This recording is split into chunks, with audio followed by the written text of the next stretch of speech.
एष सुरासुरमणु सिन्धवन्दिदं धोदगादिकं मलं प्रणमामि वढ्ढमाणं तीर्थं नमस्कारं शेषे पुण्यतीर्थैरे ससौ असिद्धे विशुद्ध भावे समणे अणानदंस चरित तव वीर्यायारे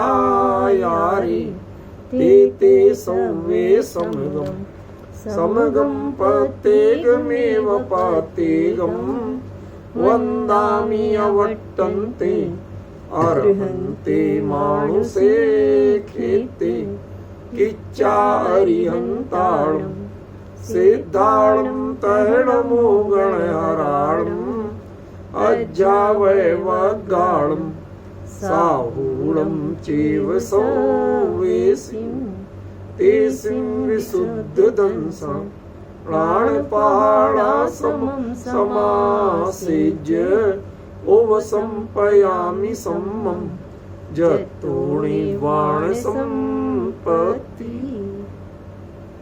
प्रवचन सार परमागम ज्ञान तत्व प्रज्ञापन महाधिकार गाथा 7 पृष्ठ 11। चारितम खलु धम्मो जो सो समोत्तीर्णे दिठो मोहखो हवीणो परिणामो अपणो समो। इस गाथा पर पहले भी 1 घंटे अपनी चर्चा हुई थी और कल भी हुई। आज मैं आपको इसकी जो कल की अधूरी चर्चा है उसे तो पूरा करूंगा ही, लेकिन उसके पहले एक आपको विजन देना चाहता हूँ, एक दृष्टि देना चाहता हूँ, ताकि आपको प्रवचन सार का जो प्रतिपाद्य है उसके अर्थ करने में अंतर क्यों आता है ये पता चले। देखिए, इस अधिकार का नाम क्या है? ज्ञान तत्व प्रज्ञापन। ये किस ज्ञान की बात है? ये ज्ञान तत्व कहने का नाम है, एक्चुअली ये केवल ज्ञान तत्व प्रज्ञापन। ये आत्मा के ज्ञान स्वभाव की बात नहीं कर रहे। केवल ज्ञान कैसे जानता है, उसके ज्ञान में क्या झलकता है, ज्ञान की परिणति आदि सभी, वो उसका विवेचन इसमें है। ख्याल में है ना?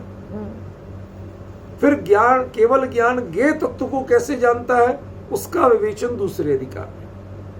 ख्याल में? तो ये हम जब तक चीज को नहीं समझेंगे तब तक हम कहीं ना कहीं कंफ्यूज्ड रहेंगे।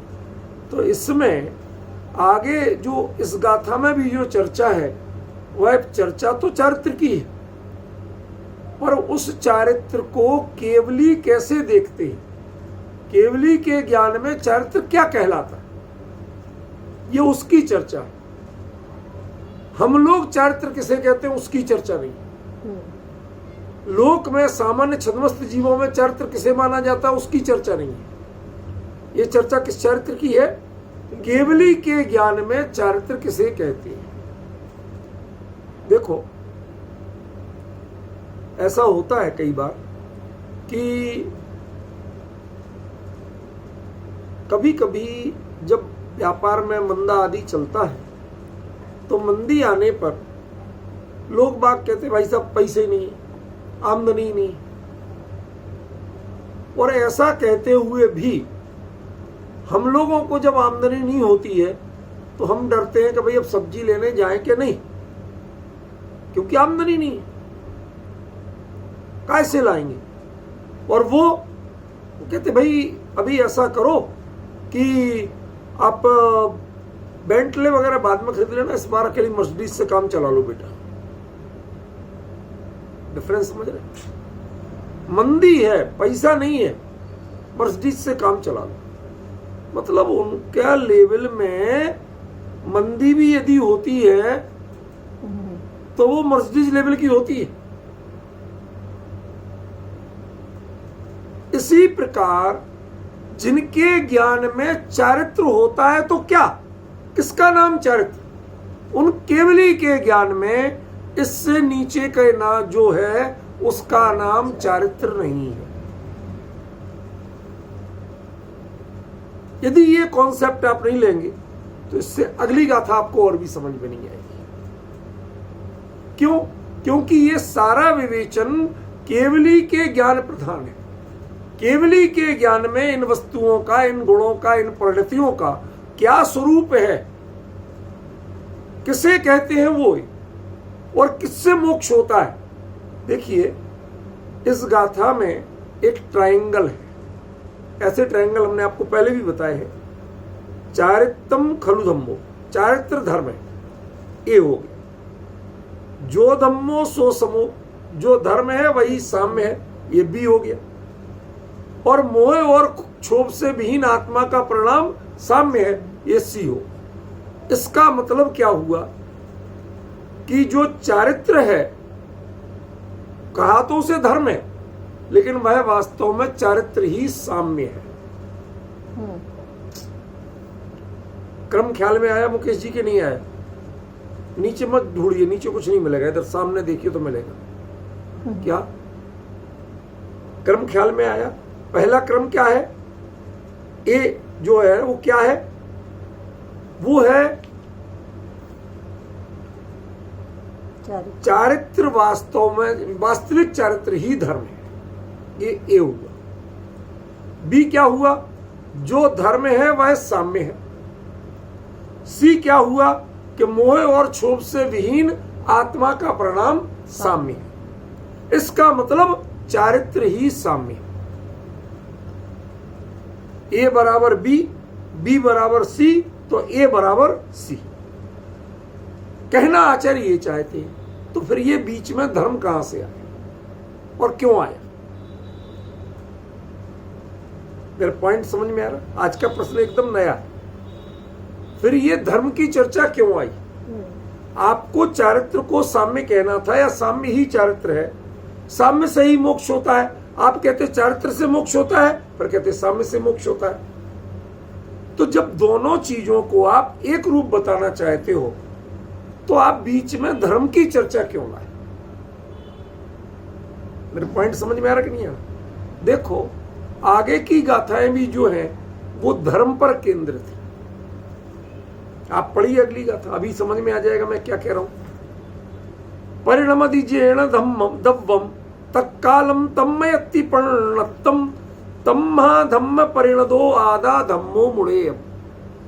धर्म से परिणत जो आत्मा है उसको धर्म जानना तुम। इसका मतलब जो इस गाथा में धर्म की बात की है वो इसका केंद्र तत्व है। यद्यपि चारित्र साम्य है, तो चारित्र और साम्य ये दोनों सिर्फ बताने के लिए हैं, लेकिन जो धर्म है वह वास्तव में प्रतिपादन है, वह प्रेरणा है। ये डिफरेंस यदि आज पकड़ में आ गया तो आज की पूरी चर्चा समझ में आ जाएगी। मुकेश जी, अभी आया नहीं है ये तो मुझे पता है, इतना तो मैं समझ रहा हूं कि मैं क्या कहना चाहता हूं वो पकड़ में नहीं आया। मैं फिर से बोलता हूं, क्या है? चारित्र धर्म है, यहां से बात शुरू कर रहे हैं। चलिए, धर्म साम्य है और मोह और क्षोभ से रहित आत्मा का परिणाम ही साम्य है। इसका मतलब चारित्र ही साम्य है। तो ये बात तो सही है कि चारित्र साम्य ये बताना चाहते, तो सीधा कहते ना आचार्य देव कि साम्य भाव ही चारित्र है, अन्य क्रियाएं चारित्र नहीं। ये तुम्हें धर्म की बात बीच में क्यों लाए? हमारे तो प्रश्न ही है, समझ गए ना? आप उस बात को सीधा कह देते कि साम्य भाव ही वास्तविक चारित्र है, बाकी चारित्र नहीं है। और साम्य भाव क्या है कि मोह और क्षोभ से रहित आत्मा का परिणाम साम्य है। तो यहां ये कहना तो हमें समझ में आता है, बीच में ये धर्म की चर्चा क्यों है? धर्म यहां बीच में रिलेवेंस कहां रखता है?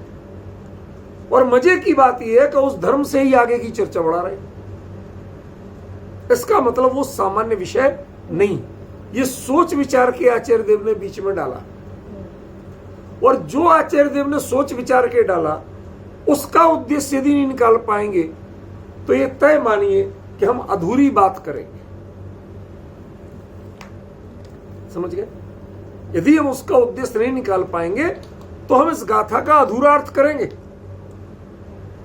यदि हमें पूरा अर्थ करना है तो उसकी प्रक्रिया क्या है?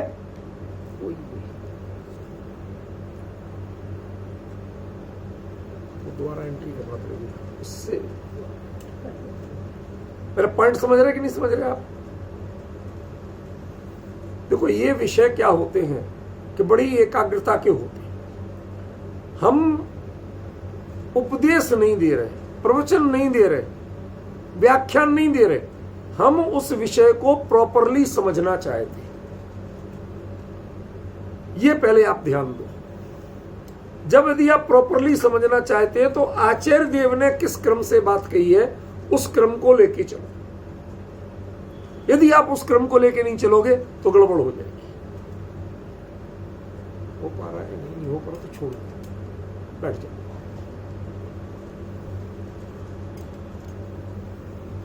समझे? अब इस विषय को जरा गंभीरता से समझना पड़ेगा कि मैं क्या कहना चाहता हूं या आचार्य देव मतलब क्या कहना चाहते हैं, इसको आपको गंभीरता से समझना पड़ेगा। ठीक है ना?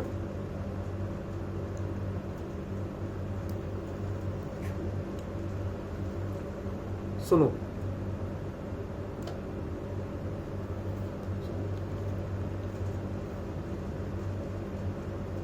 चारित्र धर्म है या चारित्र साम्य है? मेरा प्रश्न ये। यदि मोह और क्षोभ से रहित आत्मा को जो परिणाम है उसी का नाम साम्य है और वही चारित्र है, तो फिर धर्म की चर्चा आचार्य देव बीच में क्यों लाए? मेरा प्रश्न इतना सा। ठीक है ना? अब इस प्रश्न का समाधान करो, तब इस गाथा का असली मर्म पकड़ में आएगा। कल जो अपन ने चर्चा की वो अपनी जगह बिल्कुल परफेक्ट थी। वो इस गाथा का जो अर्थ था उसको खोलने वाली ही चर्चा थी। लेकिन आज जो मैं बात ले रहा हूं उसमें और कल की बात में अंतर क्या है पहले वो समझो।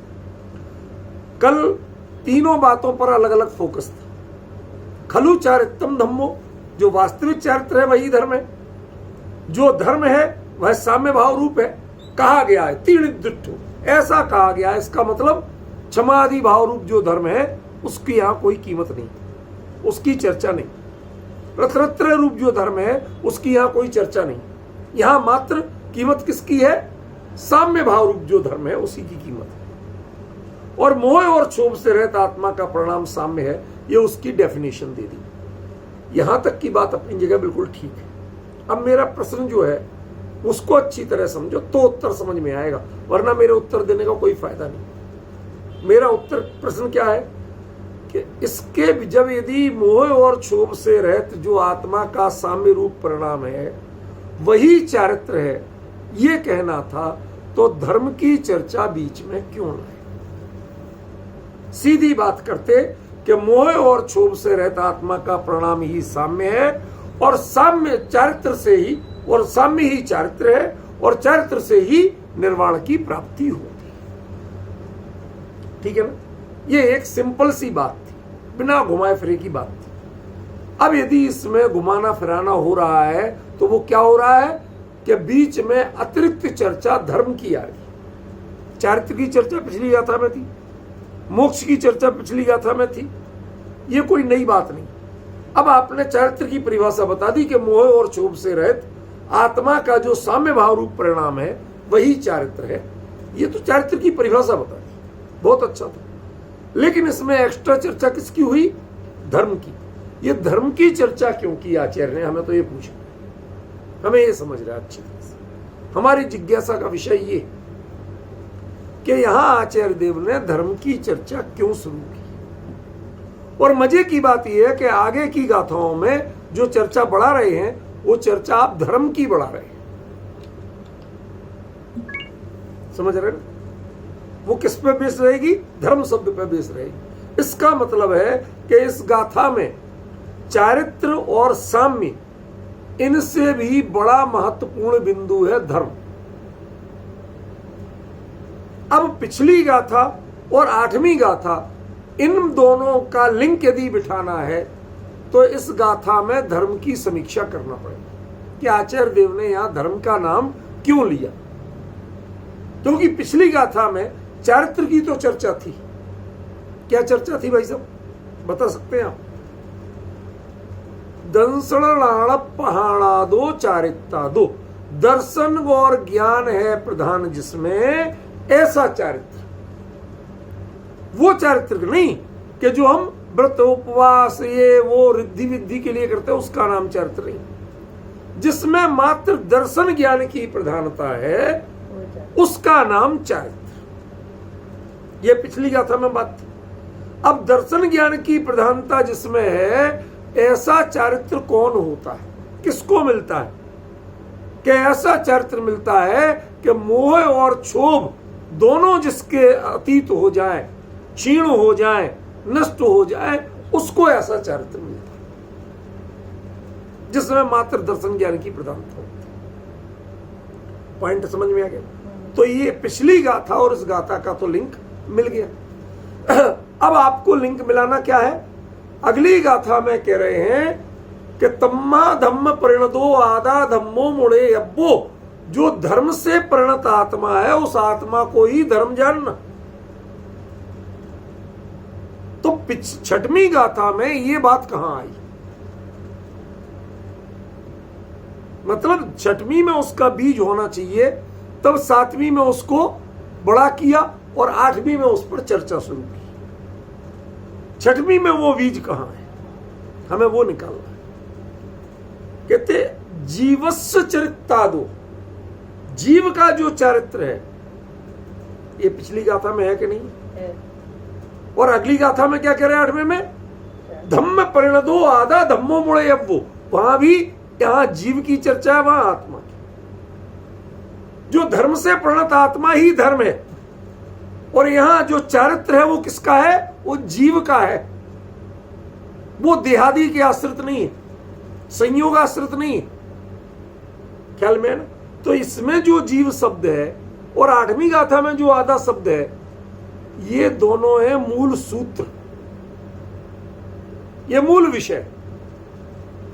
इनको केंद्र रख के तब आप 7वीं गाथा समझ सकते हैं।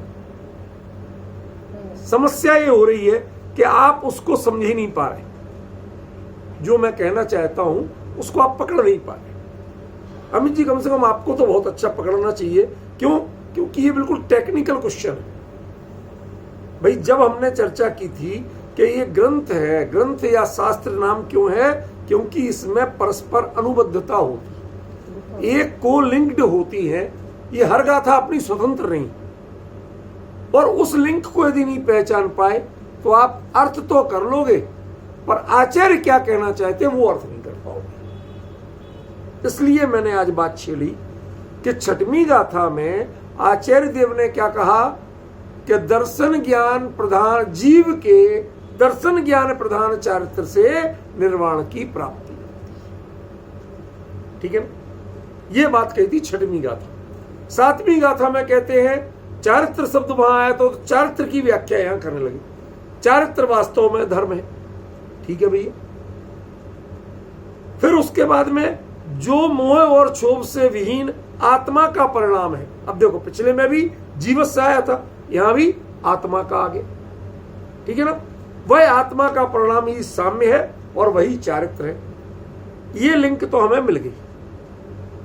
पिछली गाथा से इस गाथा में क्या लिंक मिली? उसमें भी जीव के कहा था, यहां आत्मा के कहा। ठीक है ना?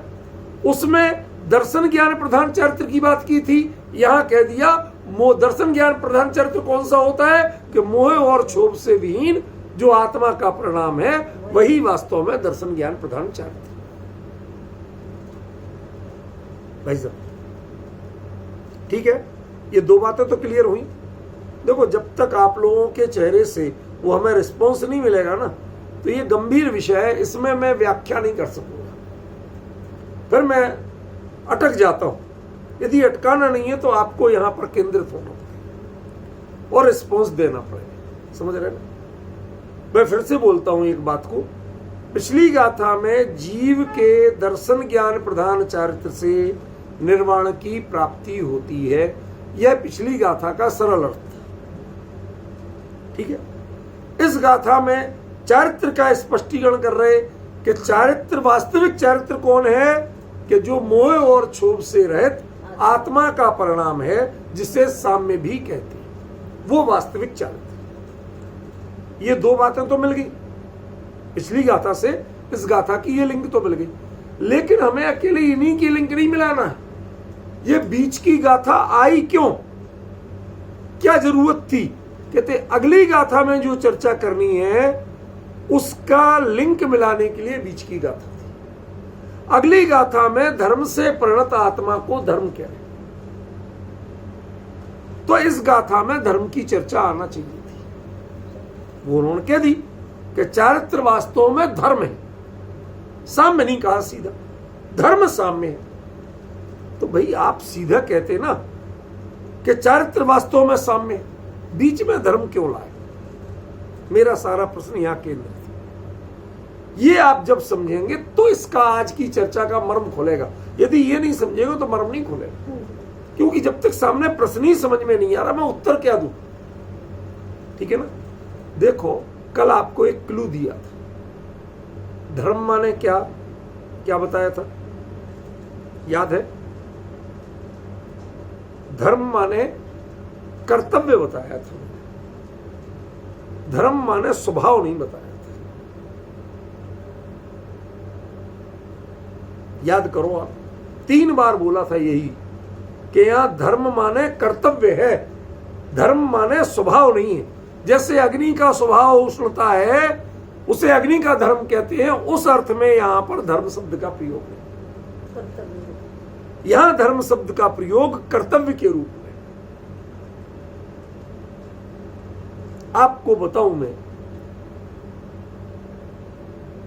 अशोक के शिलालेखों में इसका पहला उपयोग मिलता है। जब उससे वो कहता है कियंचु धम्मेति, धर्म क्या है? तो उत्तर लिखता है कर्तव्यमेव धम्म, जो आपका कर्तव्य है उसका निर्वाह करना ही धर्म, और कोई धर्म नहीं। राजा का धर्म राजा के कर्तव्य निर्वाह करना है, साधु का धर्म साधु के कर्तव्य निर्वाह करना है। तो यहां पर एक कुंदकुंदाचार्य एक साधु हैं, साधक हैं, श्रमण हैं, तो यहां चर्चा किसकी आएगी? उनकी आएगी या किसी और की आएगी?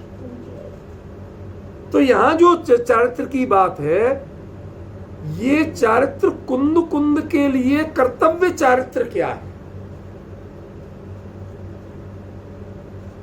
उस चारित्र की बात है। यहां ये किसी और की बात नहीं, ये चारित्र का सामान्य निरूपण नहीं है। देखो बड़ा कंफ्यूजन होता है कई बार, और मेरी तो बड़ी कमी है, जब तक सामने वालों का बिल्कुल वो दिखता नहीं है कि हाँ कुछ समझ में आ रहा, तो मैं आगे बढ़ ही नहीं पाता। मैं एक छोटा सा दृष्टांत देता हूं कि शब्द को यदि संदर्भ से नहीं समझा जाए तो क्या अनर्थ होता है। ध्यान दो भाई साहब, अमित जी, आपने पूजन में पढ़ा होगा जे एक मुख चारित्र भाषत त्रिजग माही प्रधान है। तो इसका अर्थ क्या है? भगवान एक मुंह से चारित्र बोलते हैं, तो क्या उनके 2-4 मुंह होते हैं? दूसरे मुंह से ज्ञान बोलते होंगे, तीसरे मुंह से दर्शन बोलते होंगे, तो वहां चारित्र का अर्थ क्या है? तो लोगों ने अर्थ किया कि जो चारित्र को ही मुख माने मुख्य बताते।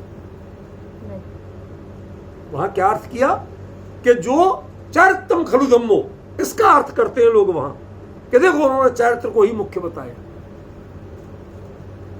पर ये वहां अर्थ है ही नहीं। जे एक मुख, जो एक मुख वाले होते हुए भी चारित्र माने चारों ओर, भाषत माने दिखाई देते।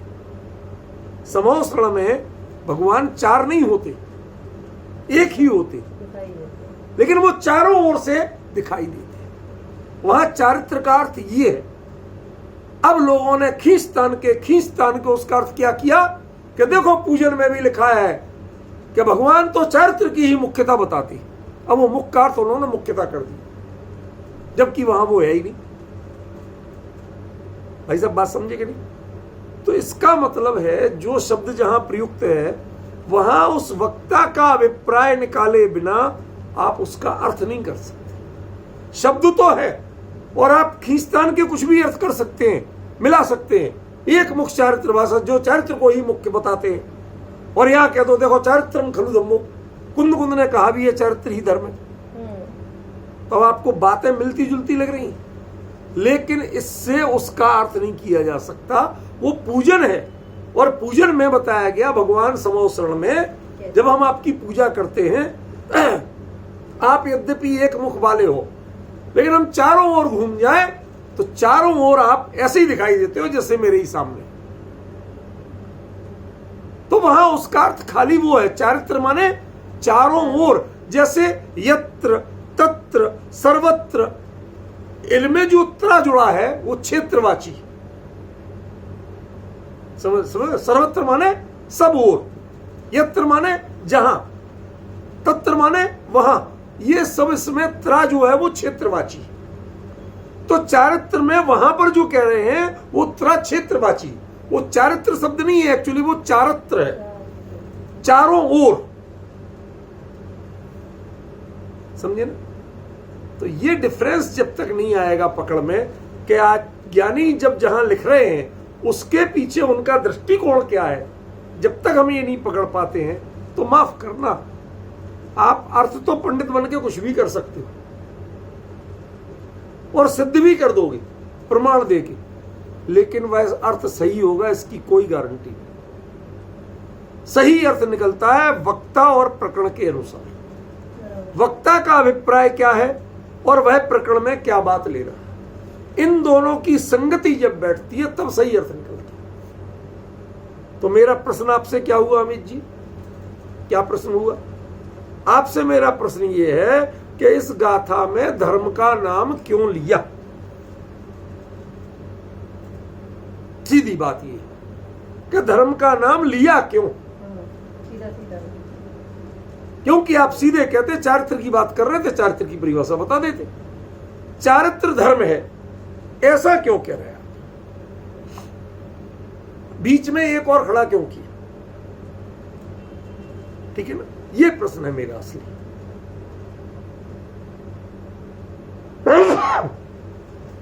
सॉरी, समझे ना? ये धर्म बताना बीच में क्या जरूरी था? जब मोह और क्षोभ से रहित आत्मा का परिणाम साम्य है और वही चारित्र है, तो बीच में धर्म नाम की चर्चा को खड़ा करना क्यों जरूरी था? ये मेरा घूम फिर के प्रश्न है। उत्तर क्या दिया कि यहां यह चारित्र का स्वरूप कुंद कुंद को समझाया जा रहा है, और समझाने वाले तीर्थंकर सीमंदर स्वामी केवली परमात्मा है। ये चर्चा किंदों के बीच की है। इसमें समझने वाला कौन है कि कुंद कुंद जैसे वर्धमान चारित्र के धनी महान समर्थ आचार्य, वो तो है समझने वाले। समझाने वाले कौन है कि साक्षात केवली परमात्मा।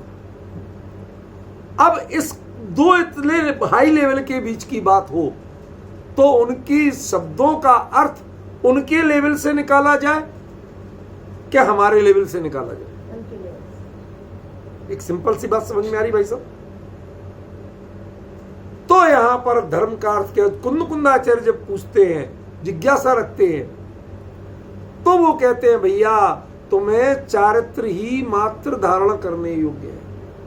क्यों? क्योंकि दर्शन में तुम्हारी कमी नहीं,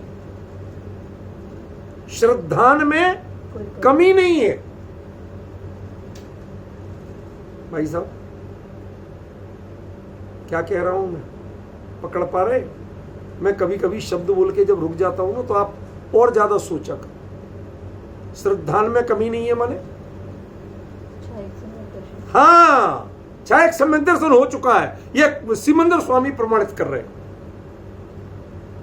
और ज्ञान कहते ज्ञान में कुछ बढ़ता घटता नहीं, ना ज्ञान बढ़ाया जाता है ना ज्ञान घटाया जाता। क्यों? क्योंकि सम्यक ज्ञान भी कहलाता है तो सम्यक दर्शन के कारण, ठीक है ना, और केवल ज्ञान कहलाता है परिपूर्ण चारित्र के कारण। जब 12वें गुण स्थान में वीतरागी होते हैं, शुद्ध निर्मल चारित्र वाले होते हैं, तो 13वां गुण स्थान अपने आप केवल ज्ञान का होता है। कोई नई प्रक्रिया नहीं की जाती,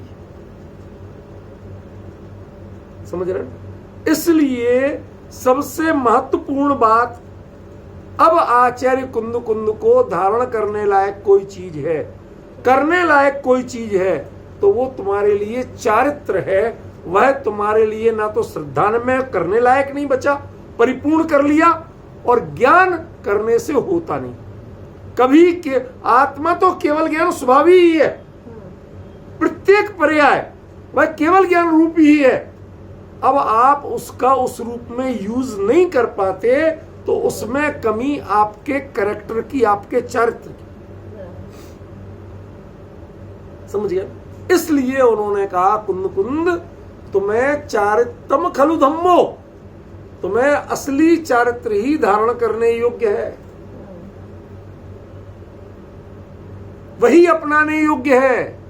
कुंद कुंद तुम्हारे लिए बाकी चीजें अपनाने योग्य नहीं। केवली के ज्ञान में झलक रहा है और ये कुंद कुंद को समझाया जा रहा है। चारित्रम खलु धम्मो,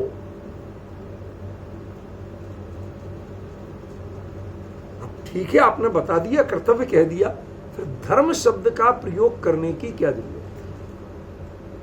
कर्तव्य कह देते, कर्तव्य है भाई, अपन समझे तो सही ना।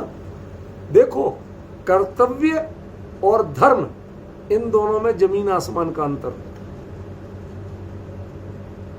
क्या अभी तो आप कर रहे थे धर्म कर्त, अरे कह रहा हूं वो हमारी भाषा में है, बड़े लोगों की भाषा में कर्तव्य और धर्म दोनों में जमीन आसमान का अंतर। धर्म स्वभाव रूप से प्रकट होता है और कर्तव्य वह ऊपर से ओढ़ा जाता है, किया जाता है। चारित्र तुम्हें करना नहीं है, कर्तव्य तो कहा धर्म का अर्थ, लेकिन तुम्हें करना नहीं है, ये इस रूप में प्रकट करना, ये अंतरंग स्वभाव है, उसकी परिणति में तुम्हें वैसा लाना है, बाहर से कुछ लाने लायक चीज नहीं है।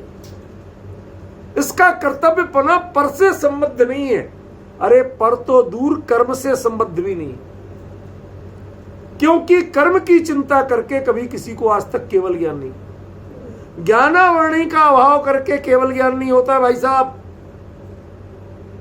ज्ञानावरणी के अभाव की कोई प्रक्रिया जिन शासन में नहीं कही। मैं जिनवाणी की गद्दी पे बैठ के जिनवाणी को हाथ में रख के पूरी प्रतिज्ञा और जिम्मेवारी से कह रहा हूं कि ज्ञानावरणी के अभाव की प्रक्रिया पूरे जिन शासन में कहीं नहीं कही गई।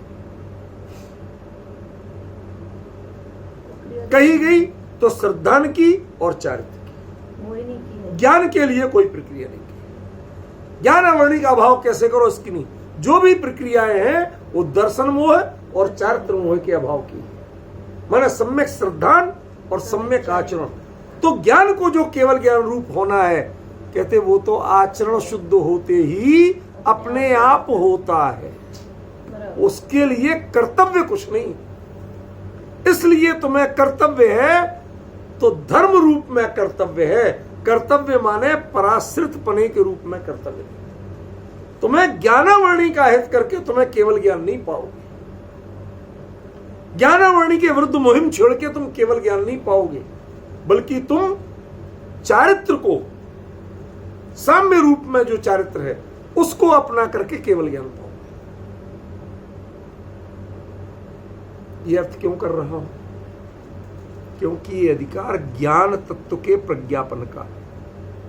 आपको छठवीं गाथा का अर्थ करते समय मैंने बता दिया था कि सातवीं गाथा से ज्ञान तत्व का प्रज्ञापन शुरू हो जाएगा।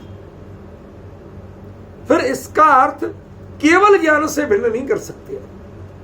केवली के ज्ञान में उसका स्वरूप कैसा है, केवली उस चीज को कैसा अनुभव करते हैं, केवल ज्ञान उसको अपने आप को किस रूप में देखता है, ये सारा वर्णन ज्ञान तत्व प्रज्ञापन में। और केवली के ज्ञान में ज्ञेय कैसा झलका, वो ज्ञेय तत्व प्रज्ञापन है। केवली का ज्ञान ज्ञेय तत्व को कैसे जानता है, कैसे, किस रूप में नहीं, कैसे जानता है, इसका अर्थ यह है ज्ञान तत्व प्रज्ञापन का विषय। और केवली का ज्ञान ज्ञेय तत्व को कैसा जानता है। माफ करना अमित जी, आज आप भी स्थिर नहीं है और आपके कारण मैं स्थिर नहीं, थोड़ा सा उपयोग लगाइए। मैंने क्या कहा? केवली का ज्ञान ज्ञेय तत्व को कैसे जानता है, माने उसके जानने की प्रोसेस क्या है, यह है ज्ञान तत्व प्रज्ञापन का विषय। और केवली का ज्ञान ज्ञेय तत्व को कैसा जानता है, माने किस रूप में जानता है, यह है ज्ञेय तत्व प्रज्ञापन का विषय। अब कैसे और कैसा, कैसे ये करण है और कैसा ये कर्म है। ज्ञेय तत्व किस रूप में झलकता है, केवली ने उसे कैसा देखा, यह ज्ञेय तत्व का विषय। लेकिन केवली का ज्ञान भले ही ज्ञेय तत्व को जान रहा है, लेकिन जान कैसे रहा है, तुम्हारे जानने का तरीका क्या है, समझ गए। लोग अक्सर मुझे कहते भाई साहब आप समझ में नहीं आता, आप दिन रात पढ़ते लिखते हो चश्मा नहीं लगाते, और जब पढ़ना लिखना बंद कर देते हो चश्मा लगा लेते हो। कहते आपको चश्मा लगाते क्यों, तो उन्हें मैं समझाना पड़ता, भाई मेरी दूर की कमजोर है, नजदीक की कमजोर नहीं। यदि दूर का चश्मा लगा के नजदीक का पढ़ेंगे तो मेरा सिर दर्द होता है, तो मैं उतार देता हूं। तो आप लोगों को आदत है कि पढ़ने के लिए चश्मा लगाना, और मुझे पढ़ने के लिए चश्मा लगता नहीं है। अब आपको समझ में नहीं आता कि जब पढ़ रहे थे तो चश्मा नहीं लगाया, और अब पढ़ नहीं रहे तो चश्मा लगा रहे। अजीब सिरफिरे हो, भाई सिरफिरा नहीं है, इससे आंख की क्वालिटी जानना, विजन की क्वालिटी जानना, कहां कमी है क्या खूबी है, वो ये विजन की विशेषता बताता है। जैसे ये चीज विजन की विशेषता बताती है, ऐसे ही केवली परमात्मा कैसे जानते हैं वस्तु को, ज्ञेय तत्व को, वो उनके विजन की विशेषता है। मतलब केवल ज्ञान की विशेषता जानना है सबको ज्ञान तत्व प्रज्ञापन में। यदि इसमें ज्ञेय तत्व ढूंढने लगे तो आप चोट खा जाएंगे। चोट खा जाएंगे माने इसका अर्थ नहीं कर पाएंगे, और कुछ भी अर्थ कर लें। इसलिए मैं इतना अटक रहा हूं। आज मैंने शांति से आध घंटा जो पहले बैठ के पढ़ के मैंने देखा आगे से पीछे तक कि अधिकार क्या है। अधिकार ज्ञान तत्व के प्रज्ञापन का। जब ज्ञान तत्व के प्रज्ञापन का है तो इसमें चारित्र की चर्चा कर क्यों है? पॉइंट तो समझना पड़ेगा ना हमें। ज्ञान तत्व की चर्चा करो तो यहां मुद्दा ज्ञान की चर्चा करने का नहीं है। ज्ञान, केवली का ज्ञान, केवल ज्ञान, वह जानता कैसे, उसके जानने की प्रोसेस क्या है, वो प्रोसेस निकाल पाओगे तो ये ज्ञान तत्व प्रज्ञापन होगा। और वो प्रोसेस नहीं निकाली और शब्दों का अर्थ निकाला तो ये ज्ञान तत्व प्रज्ञापन नहीं होगा। ये इसमें सबसे बड़ा ड्रॉबैक है। और ये यदि इसी गाथा में नहीं समझा तो आगे की गाथा में आप उस जो मूल मुद्दे की बात है उससे और दूर होते जाए। क्यों? धर्म प्रणीत आत्मा धर्म, यहां चारित्र की बात है, दूसरे में धर्म की बात है, तीसरे में और कोई बात आएगी। अब आप मूल मुद्दा तो छूट ही गए। कहां दिख रहा आपको ज्ञान तत्व का प्रज्ञापन? असल में आप जो वर्ण विषय हैं वो आपको दिख रहे हैं, लेकिन वास्तव में ये खूबी किसकी है?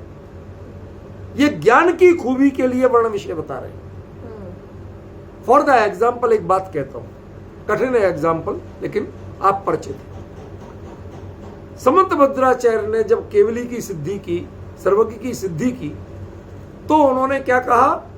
सूक्ष्मांतरित दूरार्थ, तीन तरह के पदार्थ, सूक्ष्म यानी परमाणु आदि, अंतरित जो हमारे काल से अंतरित है, माने राम रावण आदि बहुत पहले हो गए, आगामी तीर्थंकर वो बाद में होने वाले, ये सब अंतरित है, माने हमारे सामने अभी नहीं है।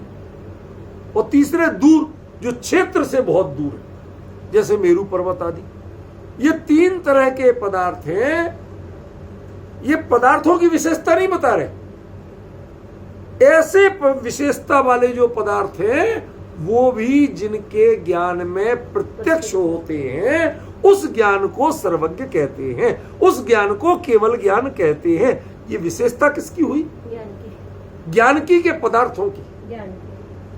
लेकिन लोग समझते हैं पदार्थों की। अब डिफरेंस समझ गए ना? ऐसे ही इस प्रवचन सार के ज्ञान तत्व प्रज्ञापन में जो जो वर्ण विषय आएंगे वो उसके वर्ण विषय नहीं है, वो ऐसा केवल ज्ञान जान रहा है। इससे आपको केवल ज्ञान की खूबी जानना है, इससे आपको निर्णय उन पदार्थों का नहीं करना। ये इसका सबसे मूल मंत्र है, मास्टर की है। यदि ये अभी से नहीं पकड़े तो आगे और भी पकड़ में नहीं आएगी। बात चारित्र की कर रहे हैं। चारित्र वास्तव में धर्म है। चारित्र वास्तव में धर्म है तो फिर इसका नाम ज्ञान तत्व प्रज्ञापन क्यों? चारित्र वास्तव में धर्म है। ये क्या केवल ज्ञान की खूबी है? ये क्या केवल ज्ञान की क्वालिटी है? कहते हां। कौन सा चारित्र? कि जिसमें दर्शन और ज्ञान प्रधान है। चारित्र अपने आप को बैक स्टेप रखता है। वो नींव का पत्थर बनता है। दिखाई देता कौन है? कंगूरे दिखाई देते हैं, जैसे महल के दरवाजे खिड़कियां सब दिखाई देते हैं, नींव का पत्थर दिखाई नहीं देता। लेकिन वास्तव में वो इन सबको साधे हुए, उसके बल पे ये खड़े हुए। तो दर्शन और ज्ञान, इनकी जो प्रधानता है वो चारित्र है। इसका जो आधार तत्व है वो चारित्र है। ख्याल में? तो यहां चारित्र की बात कर रहे हैं। तो कौन सा चारित्र लेना जो केवल ज्ञान का आधार बनता है, जिसके होने पे केवल ज्ञान होता है? कौन सा चारित्र लेना? कि मोह और क्षोभ से रहित आत्मा का परिणाम यानी पूर्ण वीतरागता, वही चारित्र है, वही केवल ज्ञान का आधार है, वह किसी और का। यदि वीतरागता की चर्चा यहां कर रहे हैं आचार्य कुंद देव, तो क्यों कर रहे हैं? ताकि केवल ज्ञान हो सके। 12वां गुण स्थान होने पर अनिवार्य रूप से 13वां गुण स्थान अगले समय में होता ही है। समझ गए? तो 12वां गुण स्थान हो गया। इसके कहने का मतलब हमें 12वें गुण स्थान का विवेचन करना नहीं। मैं आपकी भाषा में बताऊं भाई साहब, मैं ललितपुर जाता हूं, ट्रेन से जाता हूं तो मैं ये नहीं देखता कौन सा स्टेशन आया, ये पूछना या ये जानना क्यों करता हूं? मुझे वो उस स्टेशन से प्रयोजन है क्या? जितने स्टेशन जानता जाता हूं और जब तक लगता है कि अभी इस स्टेशन से तो हमारा डेस्टिनेशन दूर है, तब तक हम बैठे रहते हैं, जानते हैं और बैठे रहते हैं। लेकिन यहां से जाते समय एक देलवारा नाम का स्टेशन आता, वह गाड़ी रुकती नहीं, लेकिन स्टेशन तो है ना। वो जो ही निकला और हमने सामान उठा के गेट पर पहुंच गए।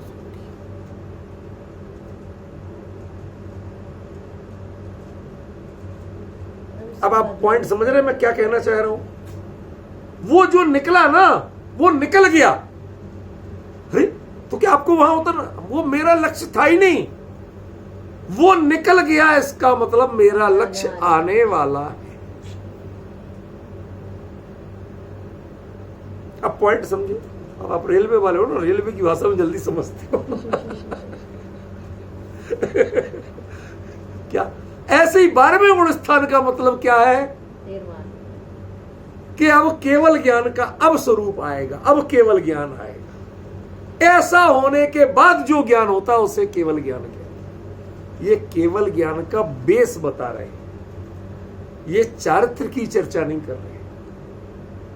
इसीलिए पिछली गाथा में चारित्र किसे कहा था? जिसमें दर्शन ज्ञान की प्रधानता है, जिसमें चारित्र की प्रधानता है। वो बेस भले ही है, लेकिन वह अपने आप को एक्सपोज नहीं करता। आपको चारित्र के नाम पे जो दिखता है, जो समझ में आता है, उसको केवली चारित्र नहीं कहते हैं।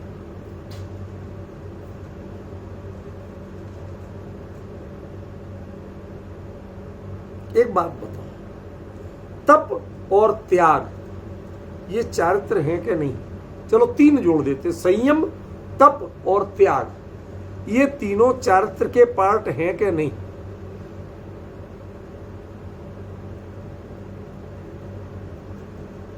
होंगे, यहां नहीं है।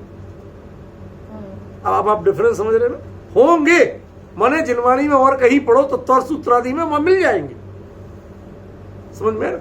सराग संयम, संयम असंयम, दुनिया भर के पता नहीं कितने तरह के चारित्रों के भेद कहे गए।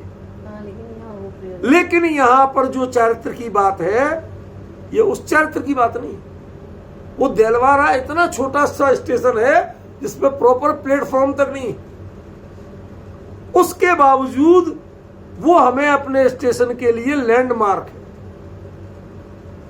और बड़े बड़े स्टेशन आते, बड़े बड़े जंक्शन आते, वो हमें लैंडमार्क नहीं होते। उनमें हमें उठ के खड़े होने का भाव नहीं आता।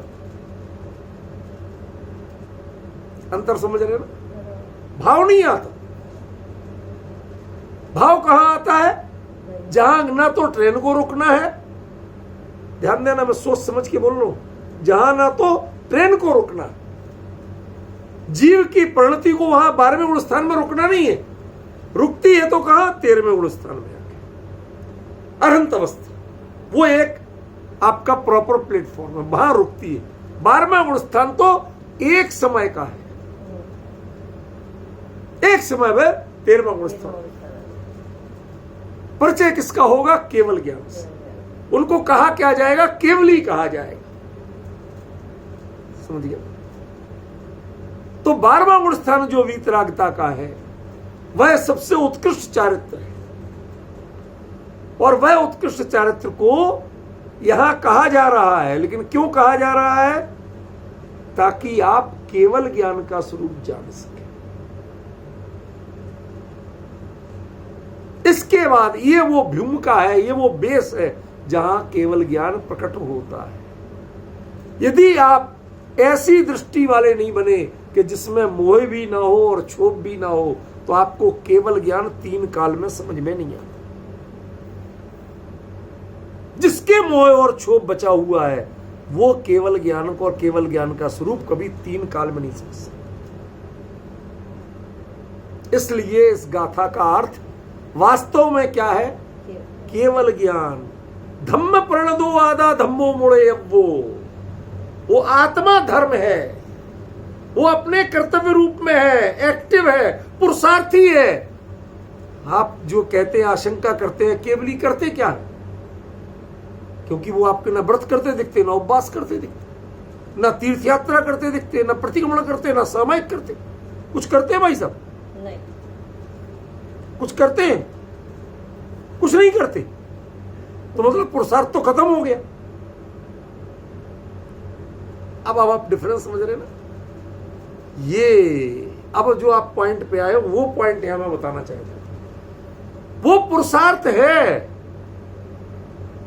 वो चारित्र है, लेकिन उस चारित्र को देखो, वास्तव में चारित्र के जो 5 भेद कहे गए, उन 5 भेदों में सामयिक, छेदोपस्थापना, उसके बाद परिहार विशुद्धि से लेके यथाख्यात तक, ये चारित्र 13वें गुण स्थान में चारित्र रहता कि नहीं रहता? लेकिन वृत्तोपवास नहीं रहता, प्रतिक्रमण प्रायश्चित नहीं रहता। आप जिनको चारित्र जानते हैं, संयम को, तप को, त्याग को, न वो तप करते हैं, न त्याग करते हैं, न संयम करते हैं, उसके बावजूद चारित्र के द्वारा और बाकायदा प्रति समय चारित्र बरतता है। वो चारित्र क्या है ये पहचानना है, तो इसमें मिलेगा मोह खोए वीणो परिणामो अपणो। मोह और क्षोभ से रहित जो आत्मा का परिणाम है वो साम्य है, वो चारित्र है। और ये चारित्र जब होता है तो ये केवल ज्ञान की पीठिका है। इसका अगला क्षण केवल ज्ञान रूप होता है। समझ गए?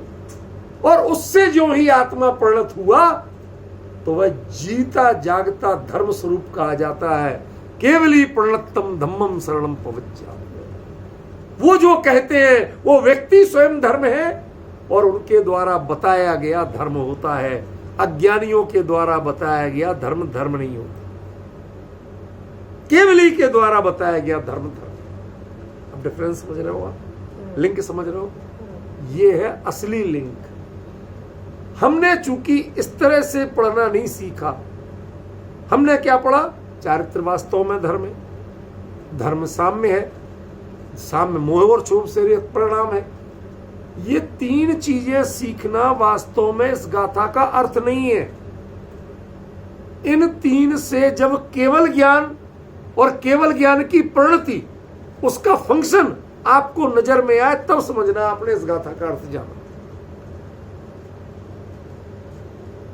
इस गाथा का कथन, इस गाथा का लेखन आचार्य देव ने इनकी पंक्तियों को समझाने के लिए नहीं किया, केवल ज्ञान को समझ, केवल ज्ञान का फंक्शन, केवल ज्ञान की प्राप्ति, उसको समझाने के लिए किया, और हम वो निकाल नहीं पाए, तो ये ज्ञान तत्व का प्रज्ञापन नहीं हुआ। नाम भी ज्ञान तत्व का प्रज्ञापन। यदि चारित्र की बात करना थी तो चरणान योग चूलिका में करते, वहां तो की, पर वहां का विषय अलग है, यहां का विषय डिफरेंस समझिए। ये यदि हमने नहीं समझ पाया तो हम बड़ी चूक करने वाले हैं, क्योंकि हम गाथा दर गाथा दूसरे विषय को पढ़ते रहे, हम ज्ञान तत्व पे नहीं आ पाए। केवल ज्ञान को मुख्य रखते फिर बात आती है। हाँ, उससे आपको केवल ज्ञान समझ में आना चाहिए। जैसे हमें देलवारा आ गया या निकला, ये समझते ही हमें उतरना है, ये ख्याल में रहता है, अगला स्टेशन क्या आएगा ये ख्याल में नहीं रहता।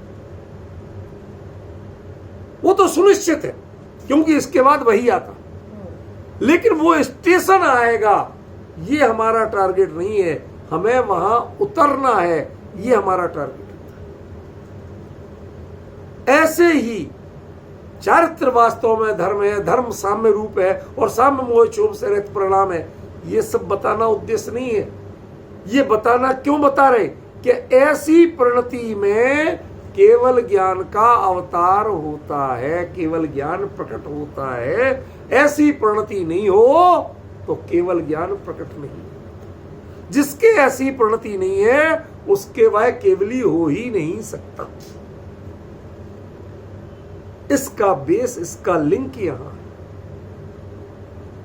मैं नहीं समझ पा रहा हूं, कभी कभी जब मैं ज्यादा सूक्ष्म विषय ऐसे ले लेता हूं और सामने वालों को सिर्फ जिज्ञासा से देखते देखता हूं, वो चेहरे पे प्रसन्नता का भाव नहीं दिखता, तो मैं भी सोचता हूं कि पता नहीं मैं कहीं गड़बड़ तो नहीं कर रहा हूं। नहीं, क्लियर हो गया। समझे ना अमित जी भाई साहब, सच बताऊं, अब जो आपकी प्रसन्नता देख रहा हूं ना, मुझे अब हौसला मिला। 55 मिनट में हौसला नहीं मिला था, आपने जरा भी मुझे मोटिवेट नहीं किया, अब जाके मोटिवेट किया आपने। समझ रहे ना? हमें क्या लग रहा था कि आचार्य देव चारित्र को समझाना चाहते, चारित्र से मोक्ष की प्राप्ति समझाना चाहते। अरे जब अधिकार ज्ञान तत्व के प्रज्ञापन का है तो उसमें दूसरी बात क्यों समझाना चाहेंगे आचार्य? ये हमारे दिमाग में आज तक बल्ब नहीं जला। व्याख्यान करने वालों ने ये चीज छोड़ दी। जब आप उत्थान क्या कहेंगे, आप चारित्र का स्वरूप बताते हैं, ये इसकी उत्थान का ही नहीं। किस परिणति में केवल ज्ञान का प्रादुर्भाव होता है? चारित्र केवल ज्ञान की जो जन्मभूमि है वो क्या है? ये इस गाथा का असली उत्थानिका है, इसका असली उपोद्घात है। केवल ज्ञान जैसी परिणति किन परिणामों में जन्म लेती है? समझ गया ना? तो उसमें कहा जाए कि चारित्र वास्तव में धर्म है कौन सा? जो मोक्ष, जिससे निर्वाण की प्राप्ति होती है, उस वाला चारित्र। और वो चारित्र जब अपनाओगे, साम्य भाव रूप होगे, और साम्य रूप होकर जब मोह और क्षोभ से विहीन बनोगे, उस परिणति में ज्ञान केवल ज्ञान प्रकट होता है, कैवल्य परिणति प्रकट होती है। ध्यान रखना, हमारे यहाँ एक बड़ी कमी है। हमने एक बार शायद 1 या 2 व्याख्यान अकेले इस पर किए थे, कैवल्य शब्द पर लिखा भी था कई बार, छोटे छोटे कैवल्य के कोटेशन भी लिखे थे, उनको याद करिए। यहाँ उद्देश्य केवल ज्ञान माने लोकालोक को जानने वाले ज्ञान की बात नहीं, यहाँ उद्देश्य कैवल्य प्रकट होना। वह कैवल्य, वह निर्मलता जिसमें लोकालोक झलकता है, लेकिन वो लोकालोक को जानने के कारण नहीं जानी जाती। उसकी खूबी अपनी निर्मलता के कारण है, और वह निर्मलता देखे कैसी जाती है कि जब लोकालोक झलक रहा है, कितना निर्मल है, दीवार में नहीं दिखता लोकालोक, समझ गया? शीशा लगा हो तो दिखता है। तो इससे दोनों की निर्मलता का अंतर जाना जाता है इससे उसमें क्या दिख रहा है ये नहीं जान रहा है। हमने केवल ज्ञान की पहचान कैसे की? लोकालोक झलकते जिसमें ऐसा प्रभु का केवल ज्ञान। और लोकालोक नहीं झलके तो वो केवल ज्ञान नहीं है। अरे कीमत उस निर्मलता की है कि कीमत लोकालोक की है। लोकालोक कहां से पवित्र हो गए? नरक के नरक की झलक रहे हैं, आपस में मारकाट कर रहे हैं, वो देखना कहां से पवित्र हो गया भाई साहब? मुझे तो ये बताओ। निर्मलता है तो झलक रही है। वो उनके झलकने से तुम्हें निर्मलता देखना है, उनके झलकने से जो झलक रहा है वो नहीं देखना। बाबूजी युगल जी ने इस बारे में 2 बड़े बड़े आर्टिकल लिखे, सिर्फ इस बात को समझाने के लिए। आज मुझे समझ में आ रहा भाई साहब, यदि उनका स्मृति ग्रंथ लेट हो गया तो आज मेरे को मतलब वो दृष्टि में लगेगी। मुझसे कहते थे, वसंत भाई ने फोन किया, सुदीप जी जरा देखना, निकाल तो रहे हो, बाबूजी तो माने ज्ञान के बारे में कुछ और ही कहते थे, केवली का ज्ञान पर को जानते ही नहीं है। वो क्या कह रहे थे? जो झलक रहा है उसके आधार पर केवल ज्ञान की पहचान नहीं है, क्योंकि झलकने वाले पदार्थ कहीं केवली के ज्ञान और कैवल्य से कोई साम्य ही नहीं रखते। उनके कैलिबर क्या है, उनकी कैटेगरी क्या है? क्यों? दर्पण बिल्कुल निर्मल है और उसमें सड़क पे पड़ा मेला झलक रहा है, गोबर झलक रहा है। ये कोई बताने की बात है? ये उल्लेखनीय बात है? उससे आप ये कहोगे देखो वो सड़क पे पड़ा है फिर भी यहां क्लियर झलक रहा है, मतलब ये दर्पण कितना निर्मल है। आपका विजन ये होना चाहिए। आपका विजन यदि गोबर को देख रहा है तो आप गलत हो। दर्पण का काम गोबर को झलकाना नहीं, दर्पण का काम निर्मल होना है। लोकालोक को झलकाना केवल केवली का काम नहीं, वो कैवल्य नहीं है। कैवल्य तो अपने स्वयं में आदि स्वयं और अंत स्वयं, स्वयं में परिवशित जो होता है उसका नाम कैवल्य। और वो कब होता है कि जब आपका ज्ञान ना मोह से प्रभावित हो ना क्षोभ से प्रभावित हो, तब कैवल्य प्रकट होता है, तब वो ज्ञान अपने आप में परिपूर्ण बनता है। इस कैवल्य का ये बीज भूमि है, आधार भूमि है, जन्म भूमि है गाथा। और अगली गाथा से उस कैवल्य की बात आगे बढ़ा रहे हैं आचार्य देव। वह इसकी बात नहीं बढ़ा रहे हैं, चारित्र की बात नहीं बढ़ा रहे। चारित्र तो खेत का नाम है, समझ गए ना? किस खेत में ये कैवल्य उगता है ये बता रहे। तुम जिनको चारित्र कहते हो उनके खेतों में कैवल्य नहीं उगता। खेत तो वो भी होते लेकिन उनमें कैवल्य नहीं उगता। केसर की क्यारी तुम्हारे कूड़े घर में नहीं लगती। कूड़े घर में भी उगते हैं पौधे, ऐसा नहीं उगते, बहुत तरह के उगते हैं। कोई भी बेल उग जाती है, पीपल उग जाता है, बड़ उग जाता है, पता नहीं क्या क्या उग जाता है। समझ गए? मुद्दा ये नहीं है कि तुम्हारे खेत में कुछ उगता है कि नहीं है। पहले ये बताओ, केसर लगाना है उसके पात्रता का खेत है क्या? निर्णय तो यहां होना, और हमने इस पॉइंट को नहीं पकड़ा। तुम्हें जमीन चाहिए, मुंह मांगा दाम देने को तैयार हूं। किस बात में? हमारे यहां बहुत सस्ती मिल रही है कि तुम्हारे यहां की जमीन लेके करूंगा क्या? खरपतवार नहीं उगाना मुझे, बबूल नहीं उगाना मुझे केसर की खेती करना है। उसके लायक मौसम वाली, उसके लायक पात्रता वाली जमीन चाहिए। समझ गए? केसर की खेती जहां होती है वहां सिर्फ एक फसल ली जाती है, बाकी 9 महीने जमीन खुली छोड़ी जाती है। वो सूरज की किरणों को एब्जॉर्ब करती है, उसकी कुदरती खाद लेती है, कुदरती तत्व लेती है। फिर एक फसल में केसर जब लगाई जाती है तो उससे केसर, उस समय वो मौसम होता है, वो जलवायु होती है तो केसर उगती है। इसलिए वहां की जमीन आपके खेतों से 100 गुना महंगी। ऐसे वहां का जो चारित्र है वो आपके चारित्र से कोई विदाउट दी कंपेयर आप उससे तुलना नहीं कर सकते कि क्या है। आप जो व्रत उपवास संयम तप रूप चरित्र मानते हो, ये चरित्र उसके आगे कुछ है ही नहीं। वह किस भूमि में लगती है वो भूमि बता रहे हैं। चारित्रम खलु धम्मो धम्मो जो सो समोक्ति मोह खोए विहीनो परिणामो अपड़ो उसमो। वह आत्मा का परिणाम जो साम्य है जिसे चारित्र कहा, वह कैवल्य की जन्म भूमि है। यदि तुम्हें केवली बनना है, कैवल्य समझना है, तो कैवल्य समझने के लिए पहले तुम्हें उस जन्म भूमि को समझना होगा जहां कैवल्य उगता है। ये खरपतवार नहीं है, बबूल का पौधा नहीं है जो कहीं भी उग जाएगा। ये इसमें असली बताया गया। जब ये बताया गया तो ये चरित्र का स्वरूप कैसे हो सकता है? ख्याल में ये तो असल में कैवल्य की जन्म भूमि का वर्णन, कैवल्य की क्यारी का वर्णन है। किस क्यारी में कैवल्य उगता है उसकी क्वालिटी बताई। ख्याल में इस रूप में नहीं समझा तो माफ करना, ये गाथा अपना सही अर्थ नहीं दे पाई। ये चारित्र का व्याख्यान नहीं है, ये केवल ज्ञान की जन्मभूमि, कैवल्य की जन्मभूमि कैसी होती है उसका व्याख्यान। कैवल्य की क्यारी तैयार कैसे की जाती है कुंद कुंद, उसका व्याख्यान है।